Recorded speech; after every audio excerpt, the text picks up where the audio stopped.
We pulled together an all-star team from WillowTree's growth marketing practice, plus experts from our valued tech partner Braze, who will weigh in on the team's concept around live event ticket sales, online streaming, and merch sales. Hello, everybody. Welcome back to another episode of Room for Growth. Today, we are going to be talking about the fan experience. We are going to dig in deep on some work that we have done inside of WillowTree to investigate the fan experience, the digital sports experience more broadly, and think of ways to make it better. So I'm excited to talk to you about who we have here to discuss their expertise in this space and some of the ideas that we've surfaced. All of our ideas should be very broadly available and accessible and applicable to anybody in any industry. It's not just sports. The lessons learned are good ones across the board. But we're drawing from some deep experience that we have working in sports media in general, with everyone from Warner Media to Fox Sports to WWE to the Pepsi Super Bowl halftime show. So we are excited to talk to you a bit about lessons learned and some of the pain points happening in streaming today, as well as a live fan experience in stadiums and e-commerce more generally. Also, we're going to talk a lot about how we partner with Braze to make fan experiences better. We are just 5 days out from the Braze Forge conference. WillowTree is a gold sponsor of that 2-day experience that we love. We can't wait to get the chance to talk to more experts in this space and experts in Braze broadly. But it's no secret. We love our relationship with Braze. We are proud to be one of their leading digital agencies and a partner that they trust when they have huge clients who are adopting Braze and need Braze to work flexibly, but efficiently and functionally to help them reach their fans and solve really complicated challenges around how you personalize experiences, how you segment them, how you measure what is and isn't working, to not only create experiences that are delightful for fans, for customers, for users of all type, but really speak their language. Today, we have the team who worked on a project called 2 Weeks to Better.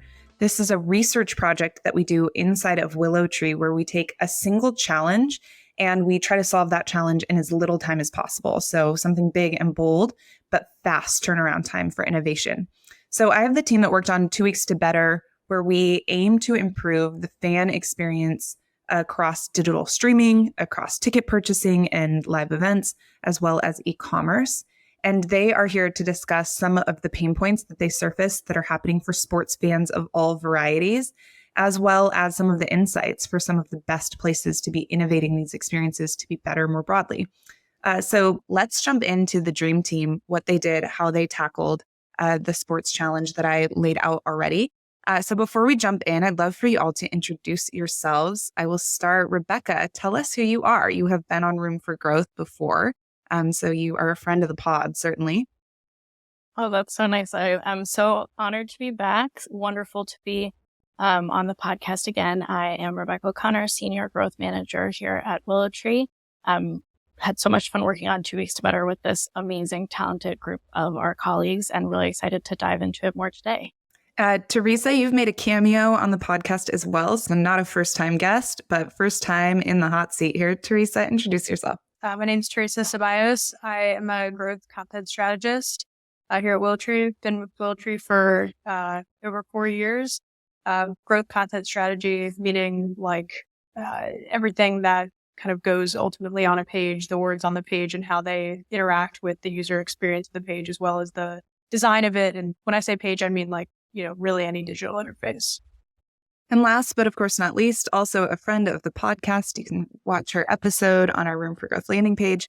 I'm Melissa Baker. Hello, really happy to be back. I'm a director in our growth marketing practice. I lead a lot of our projects in the marketing strategy as well as execution space. Have a ton of experience deploying campaigns and strategizing within Braze. Excited to be back. All right, before we jump into some of the best insights and ideas y'all had about how to change the sports experience, the sports viewing experience from a fan perspective for the better, I want to better understand the work that you did to understand current pain points around various fans of sports. I know that we didn't just look at basketball and football, for example, but we were really thoughtful about different types of fandom everything from fans of WWE to women's soccer and the Olympics and gymnastics and college sports versus professional sports. But before we dive in, please tell us just a little bit about what you uncovered and how you uncovered it about the state of the sports viewing experience today. Teresa, I think you did a lot of this auditing from a content perspective, just as a starting place. Maybe you could start by telling us some of the work that you did. Yeah, for sure. So really just going to sports in general and watching sports is personally a huge part of my life. So it was kind of nice to do that for work. But a couple of things that we did in the time period leading up to working out 2 weeks to better was I went to a Ohio State women's basketball game in Columbus where I live. I know Rebecca went to Fenway Park in Boston where she lives. And what we tried to do was just think really hard from a user perspective, like what kind of information do I need before I attend this game, and what kind of information do I want while I'm there? What kind of information do I maybe want after? And that's just a small piece of the puzzle. That's the live sports experience. We also looked at some just kind of interesting data about how fans try to watch sports and how they make purchasing behavior about like the streaming platforms that they try to use. The super interesting thing that we uncovered is that for some leagues, especially more kind of like niche leagues that folks might try to follow, like I personally follow the Women's Super League, which is the women's soccer league in England. And in order to watch those games, you have to be subscribed to maybe like 5 different services. And then you get like free trials of one-on-one email, and then you cancel that on the other one. And you're trying to like spending like Saturday mornings just figuring out like how to actually watch this thing that we're huge fans of. And when you log into Instagram or a social media app, you can get all this information just, directly in that app experience. And it's super accessible in certain areas. So it just made us question, like, why is some information so accessible in some areas where it feels ubiquitous, but it's actually sitting down and watching a game and having that experience is just so inaccessible. That's really just kind of the main examples I feel like that we started to center around as we move forward.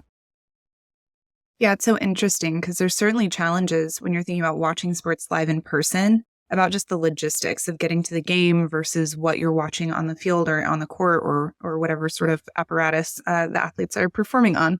It's a different experience today entirely and shouldn't be underestimated to think about the fragmentation of streaming and how hard it can be to find any type of game, whether it's an NFL game, just figuring out what network is that game showing on, or if it is a more niche match or a sport that's a little bit smaller in prominence, figuring out how to even view it can be a huge challenge out of the gate. Alyssa, what else did you all find in terms of pain points? Yeah, so in addition to what Teresa mentioned, we organized a lot of focus groups just within WillowTree. We wanted to hear from sports aficionados and fans. We wanted to hear from them, for the brands that they follow and the teams and players that they're so passionate about. What are the things that they love that, sports marketers are doing today? And how can we really continue to play off of that and expand on that, leveraging a platform like Braze? But of course, we also dug into their pain points. Where are some of the parts of the journey that are creating unnecessary friction? And what are some things that we could do to help solve for that? And we also tried to make sure that we had a wide array of fans incorporated in our focus groups. So, everybody has a different level of fandom. You might be a diehard for a particular team. You might be new to the sport, but really trying to learn more and really want to get educated from other sports experts within that space. You might just be there to bet on games. So we wanted to understand all those different nuances and make sure that we had that incorporated in our focus groups. We also did a ton of desk research. And lastly, we tried to pair as much data into the process as we could. Typically, we'd be working with a client on these challenges. Obviously, the one complexity with this type of work is that it was hypothetical. So, we didn't have actually a set of data that we could leverage and tap into. But we were really able to lean on other fans, what we were seeing in the research, and what we were able to kind of pull together from other clients' data and make some assumptions about what we would also be seeing in the sports space. It's such an interesting moment that we're in sports where Taylor Swift has essentially taken over the NFL Whether you like that or not, what I think the NFL is doing right is they're leaning into this moment to reach a new audience. Suddenly they have somebody who's creating so many eyes in the NFL's direction. And rather than just continue as sort of business as always, the NFL is making a real attempt to say, hey, we have a huge group of women who may have never, not just women, but also Taylor Swift fans. I don't want to limit that to just women, of course. People of all genders who are tuning in simply because they love Taylor Swift. Football is a complicated game. Let's take a minute and acknowledge why they're here. Let's onboard them appropriately. Let's slow down how we talk about the game of football to explain some of the rules and nuances here. What a fun moment in content change to think about how powerful just some simple changes can be to make the sports experience better for the fans who are coming to watch. So those are really great points, Alyssa. Love all of them. Rebecca, round us out here. Any other pain points that we missed? Well, Billy, I really like what you just said about the new fans. I think as Alyssa and Teresa both mentioned, there are different types of fans that are coming to these games, and you could be a hardcore fan for one sport, an occasional fan for another, a dormant fan for a third. And as you're saying with these new fans watching football, this can be the experience across any sport. And this is an opportunity to really use a tool like Braze to power that app experience. Is there a complicated nuance to a certain type of gameplay? I know this was something that when we were doing this research, Teresa was constantly bringing up around basketball. Is there something, when I'm watching baseball and I see the umpires reviewing a call, I want to know, what are they talking about? How does this review process work and what are they saying?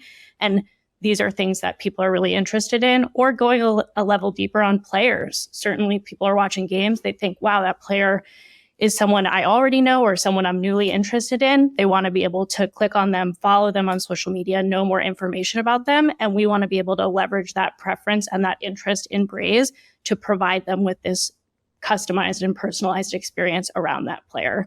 And as you're talking about onboarding new fans as well, if we think about the pain point that Alyssa mentioned around where do I even stream this game, someone who's a hardcore fan certainly has figured out how to navigate this complex streaming ecosystem already, right? This is part of our viewing experience. But someone who hasn't watched in a while, they may need or is new to the game, does need, Billy, as you mentioned, that specific onboarding experience to say, hey, look, it's actually complicated to watch this on TV. You can want to watch it all you want and you can have the interest to watch it, but we need to really lower the barrier to entry for all of these different sporting events. One of the common problems that we're hearing from media executives across the board is that so much of the conversation around their sport is happening outside of platforms that the franchise actually owns. So it's happening on social media. It's happening because people get interested in the sport because they fall in love with a single player or a character and they want to follow that person. And then they get a lot of their sports recap on Instagram, on TikTok, on all of these platforms where that's awesome. It generates so much buzz. There's a ton of power in creating these social networks. But if you are a basketball network, for instance, you are going to want those fans to eventually exchange a little bit of data with your business so that you can also talk to them. So thinking about how you create that content experience that a fan's really looking for around an individual athlete in your owned properties is a really critical barrier. All right, so let's transition a little bit from the pain points that we uncovered and the primary challenges that we wanted to tackle into who we decided we would focus on to make the sports viewing experience better. Who has the biggest gap today in their expectations around how they'll be able to watch sports by streaming them, whether that's on an app or on a television? Who will be able to buy tickets and have a wonderful experience at an event? Who might be interested in purchasing swag? Who's having the biggest gap between what they want to experience and what they're actually experiencing? Who's having the hardest time? Who did y'all decide to focus on in terms of segments for 2 weeks to better? Naturally, we couldn't address every user need across this really rich, really diverse landscape. So where did you guys decide to focus your time and effort? Rebecca, why don't you start on this one, since your bread and butter on this podcast was about life cycle marketing best practices?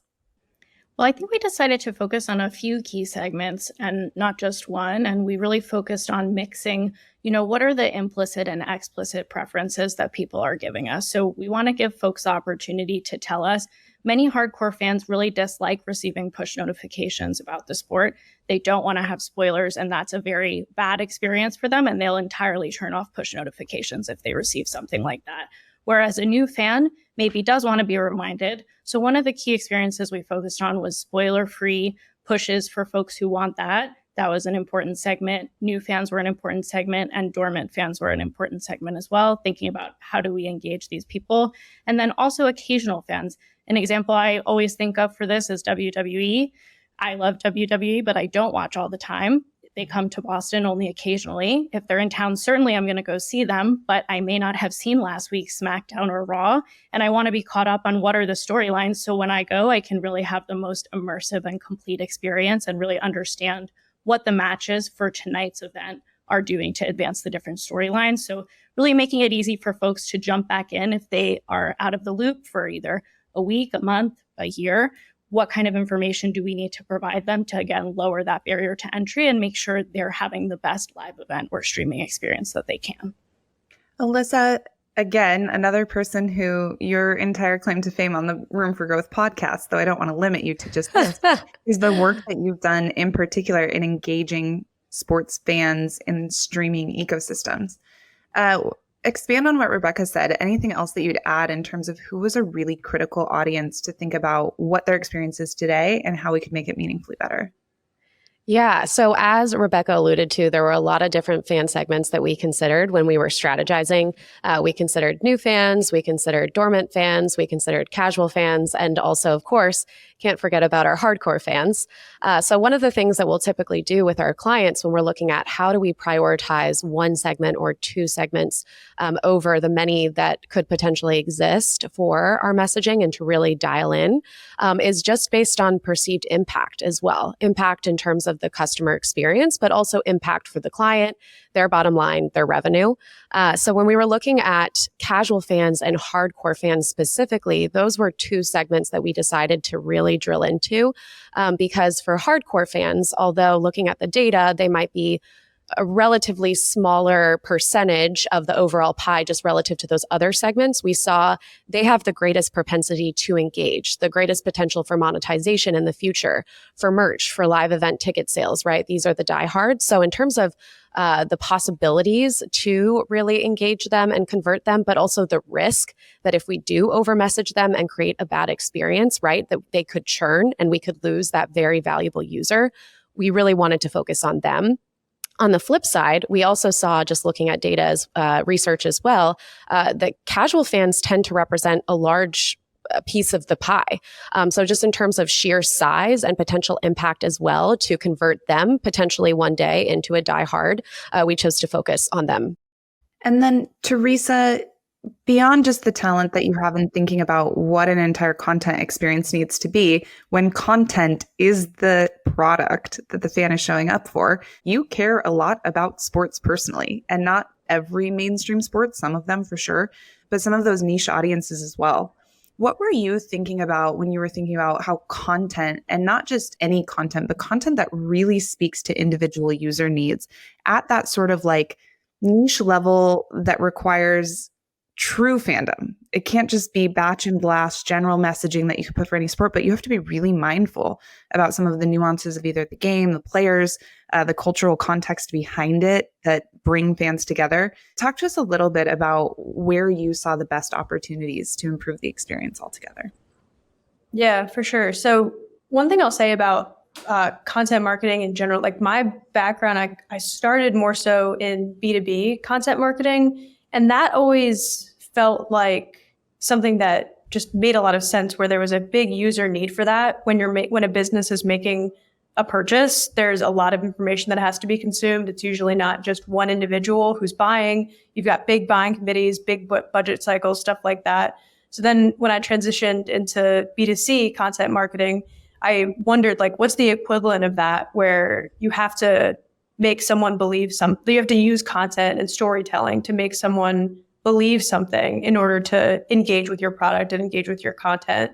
So that to me is where, like, sports is just the perfect consumer canvas for that. There are so many areas of it that are just ripe for storytelling. I mean, the game itself is, a story with a, beginning, middle, end, exciting pieces. But the stories that can be told around the individual players are just, again, an area where we know that consumers are looking for that information, stories around individual teams. And this was something that we saw during COVID as well, when live sports were mostly on pause for a long period of time, these franchises and these brands wondered how to continue to engage the end user that is not, there's no live sports to watch, and there's none that are available. So, and it's another element too that, yeah, it's not COVID, but like the off season is another thing that brands need to consider. If their fans are becoming dormant during the off season, are there ways that they can kind of adjust their metrics, adjust their expectations, but still continue to engage them? Because the players that you know and love and watch continue to live on and do cool things and engage with their communities in different ways throughout the off season. So that was kind of a fun unlock for me during this period. Yeah, totally. The seasonality of sports and thinking about, well, what do you do this entire off season?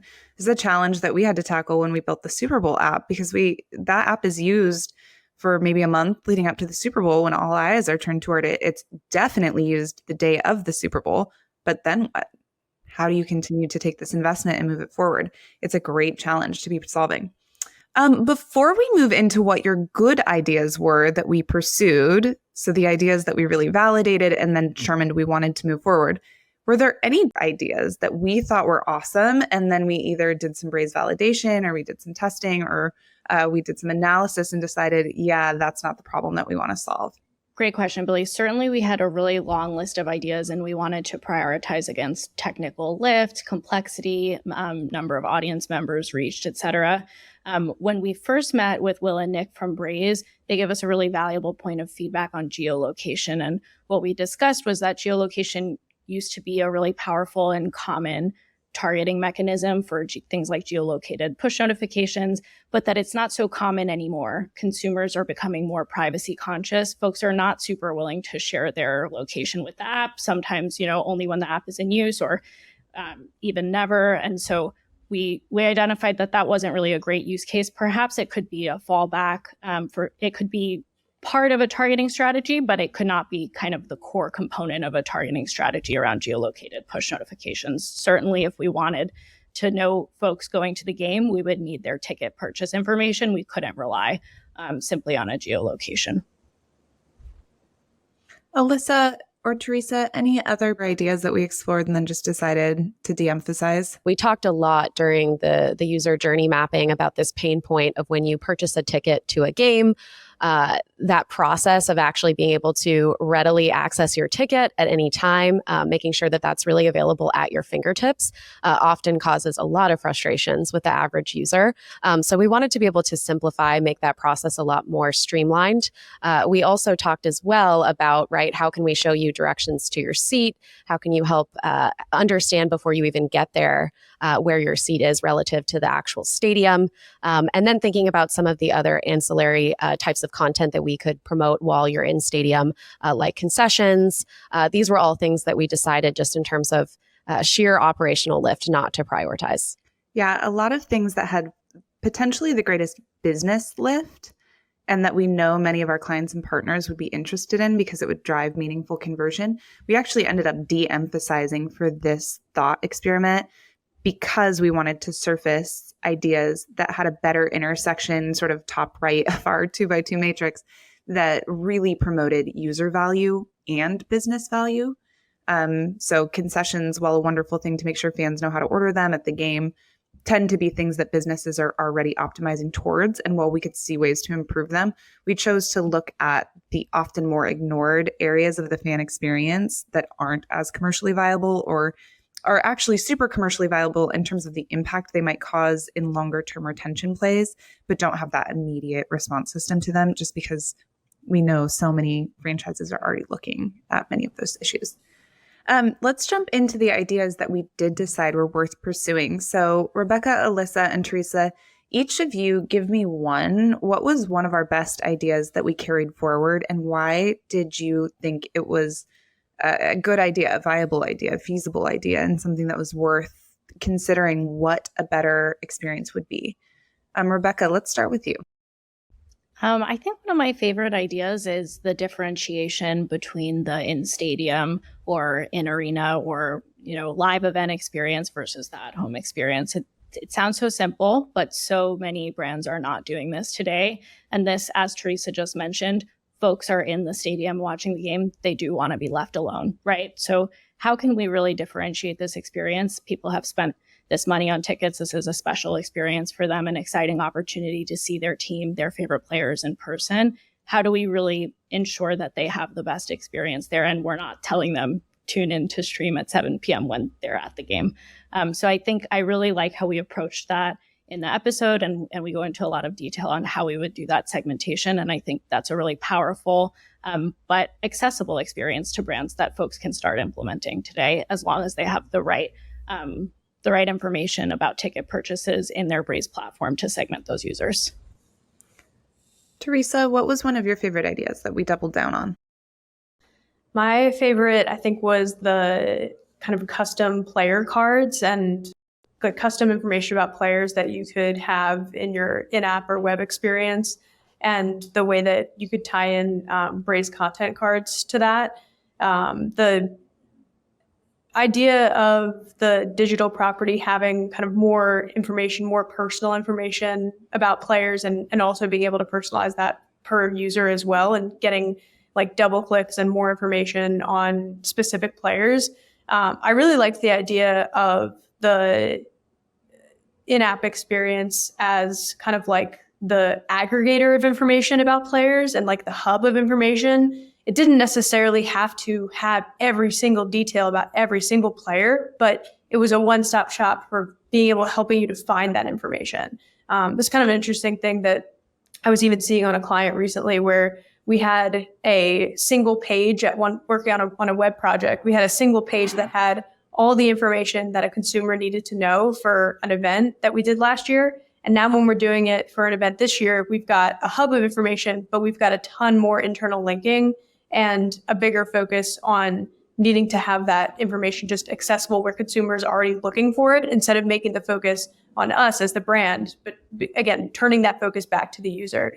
And what we'll want to do is just, reframe it when we look at the analytics. Like, was this a overall better experience for the user? Maybe this one page didn't hit like however many hundreds of thousands of views, but it's important to think about, again, like from the user experience, did we accomplish what we need? And the business results will line up to that.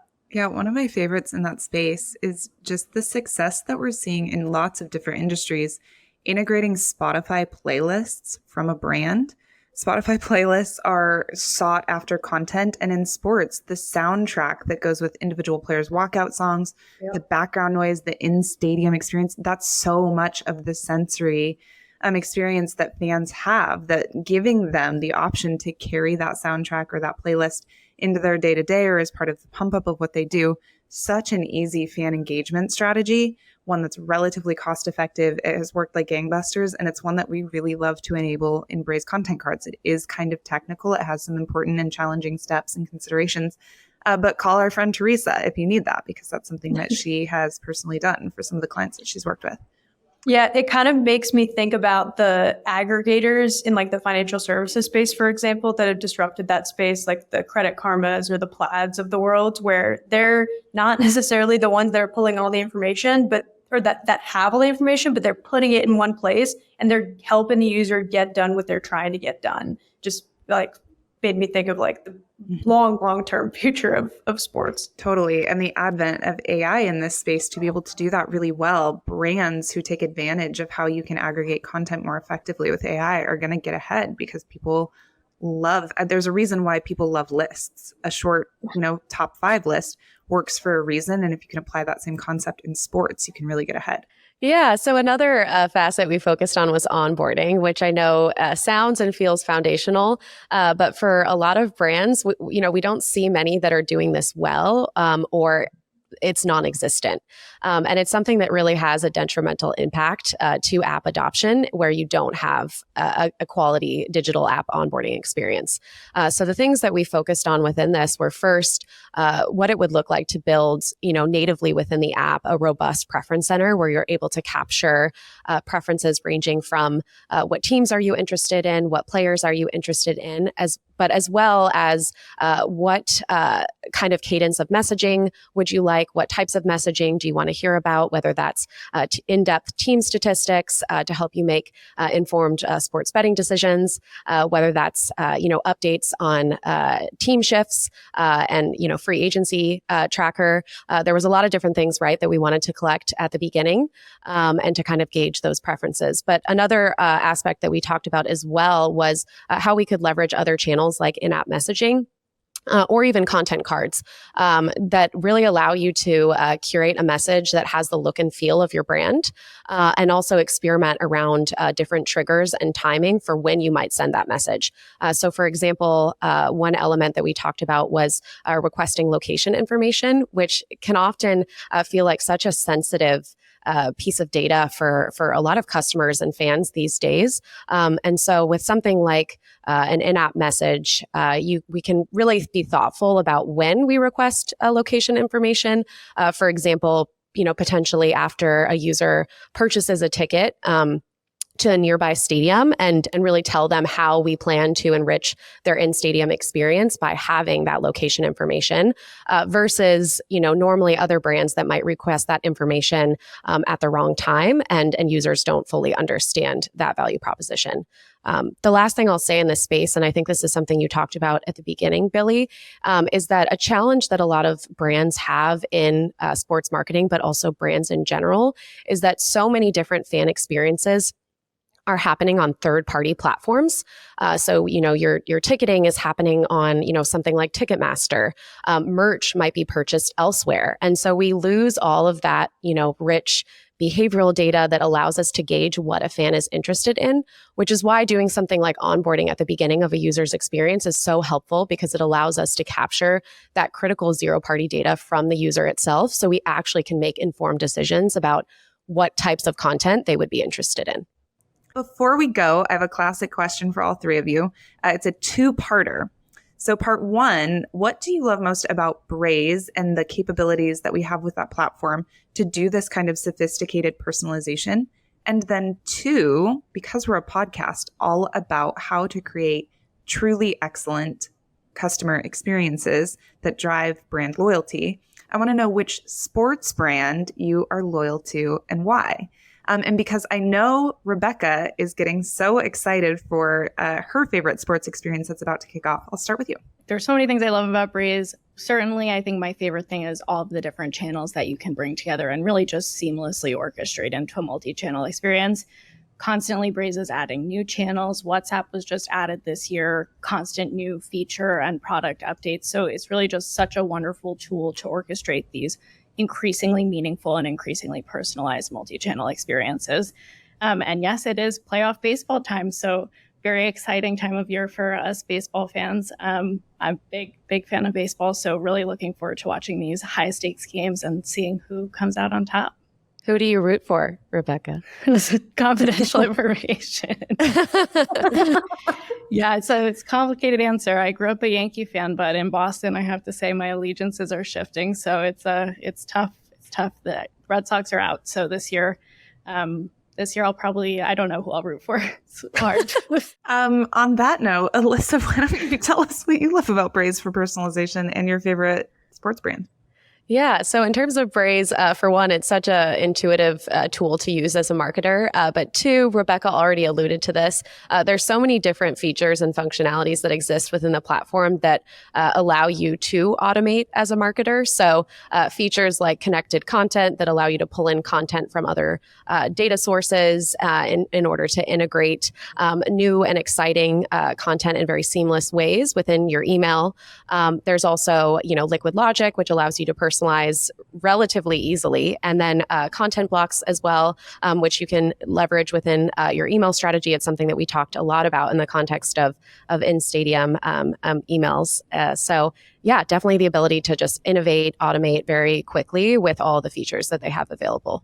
So in terms of my favorite sports brand, I'm going to actually answer in terms of fitness, if that's all right with you. Yeah. I just absolutely love Peloton, have the app, am an avid cycler. And I think they also do a really great job, similar to what we were talking about for other sports brands, of really tapping into the fandom that exists with their instructors and creating experiences that allow people to follow them on social media, but on their various digital properties, and really tap into those affinities. And Cool. Teresa, round us out. Awesome. Yeah. So for Braze, I think that what's really special about this platform is the flexibility. I've seen us work with a number of clients that have just massive, massive audiences and have really advanced segmentation desires and opportunities, or perhaps are already doing segmentation. And then we also have clients who have never segmented their audience before and are just doing this for the first time. And I've never come across any single one of them that's like, oh, we bought this platform and now it doesn't fit our needs. It's so flexible to the needs of specific clients. And that's just, as a marketer using the platform and working with the clients, you can't get anything better than that. So I think that's really wonderful. In terms of my favorite sports brand, I fell in love with the Australia women's national soccer team over the course of the World Cup, the Women's World Cup in this past summer. They call themselves the Matildas, or like the Tillies is their brand. And they co-hosted the Women's World Cup in 2023 with New Zealand. And prior to the World Cup, they released this documentary that's available on Disney Plus called The World at Their Feet. And it is a really, really wonderful profile of a number of the players who play for the Australia women's national team. Some of them play in the States as well in their domestic leagues. Some of them play in Europe.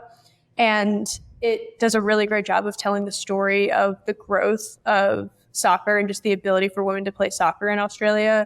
Talks a lot about kind of the cultural background of a lot of them who are native to Australia or have Aboriginal backgrounds. And it is just, that team is just full of resilience, and the way that they have branded the team and created so much media around it. Like the players are selling books. They're, again, like streaming this TV show about it and doing more docuseries and stuff like that. So I love the way that this federation specifically has rallied around this team and created so many marketing opportunities around it. I think it's a masterclass in that. Well, Teresa, Alyssa, Rebecca, thank you so much for being here. Thank you for sharing your wisdom and your insights and how we are working to create a better fan experience. I hope to keep the conversation going at Braze Forge. So for anyone who will be there, see you next week. Can't wait to be there. And in the meantime, to all of our listeners, we will talk to you again next week. Let us know if you have any questions, comments, ideas. If you're an expert in this space or you see a fan experience that just needs to be better, we would love to hear from you. So thank you for joining us.